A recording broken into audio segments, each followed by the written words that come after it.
అదే RTV app వార్తల్ని క్షణాల్లో చదివే అవకాశం ఉంటుంది. ఒక న్యూస్ పేపర్, ఒక టెలివిజన్ ఛానల్ మీ చేతుల్లో ఎప్పుడూ ఉంటాయి.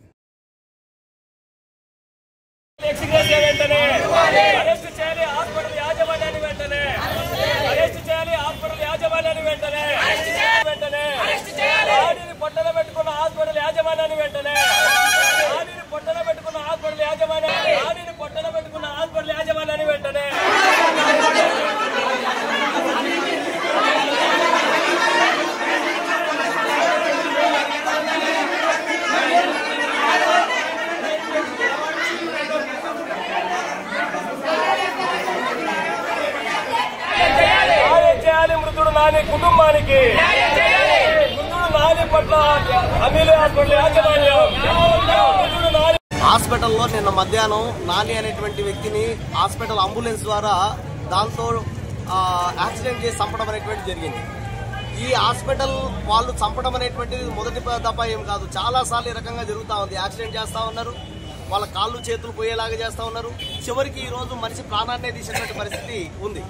ఆ డ్రైవరు 380 రీడింగ్ వచ్చేలాగా తాగి ఉన్నాడు అని చెప్పేసి చెప్పారు.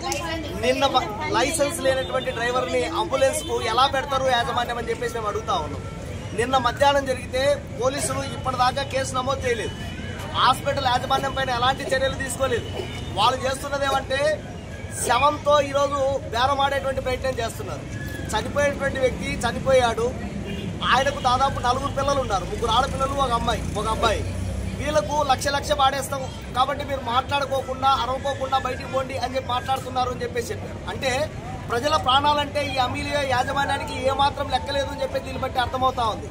మేము కోరుతా ఉన్నాం, ఇలాంటి ప్రజల ప్రాణాలతో నిర్లక్ష్యంగా వ్యవహరిస్తున్నటువంటి యాజమాన్యం పైన కఠినంగా చర్యలు తీసుకోవాలి. డిఎంహెచ్ఓ గారు వెంటనే ఇక్కడికి రావాలి, జిల్లా కలెక్టర్ గారు దీనిపైన చర్యలు తీసుకోవాలి, అవసరమైతే హాస్పిటల్ సీజ్ చేయాలని చెప్పేసి మేము కోరుతా ఉన్నాం. ఆ కుటుంబం బతకాలంటే కనీసం తక్కువ 50 లక్షల ఎక్స్గ్రేస్ ఇవ్వాలి. లేకపోతే ఇది వాళ్ళను చాలా చులకనగా చూడడమే. పోలీసులు మీరు కుమ్మక్కయ్యారని చెప్పేసి మేము అడుగుతా ఉన్నాం. నిన్న మధ్యాహ్నం ఘటన జరిగితే ఇప్పటిదాకా ఎందుకు కేసు నమోదు చేయలేదు, ఎందుకు ఆ రకంగా అరెస్ట్ చేయలేదు? 380 రీడింగ్ వచ్చేటువంటి వ్యక్తి, లైసెన్స్ లేని వ్యక్తి అంబులెన్స్ నడుపుతున్నాడంటే అలాంటి నడపడానికి అవకాశం ఇచ్చిన యాజమాన్యాన్ని ఎందుకు అరెస్ట్ చేయకూడదని చెప్పేసి సందర్భంగా మేము అడుగుతా ఉన్నాం. కాబట్టి వెంటనే అమీలియా యాజమాన్యం పైన చర్య తీసుకోకపోతే ఈ ఉద్యమాన్ని మరింత ఉధృతం చేస్తామని చెప్పేసి నేను హెచ్చరిస్తా ఉన్నాను. మరిన్ని వీడియోస్ కోసం ఛానల్ ని సబ్స్క్రైబ్ చేయండి, లేటెస్ట్ అప్డేట్స్ కోసం వాట్సాప్ ఛానల్ ని ఫాలో చేయండి అండ్ లింక్ డిస్క్రిప్షన్ లో ఉంది.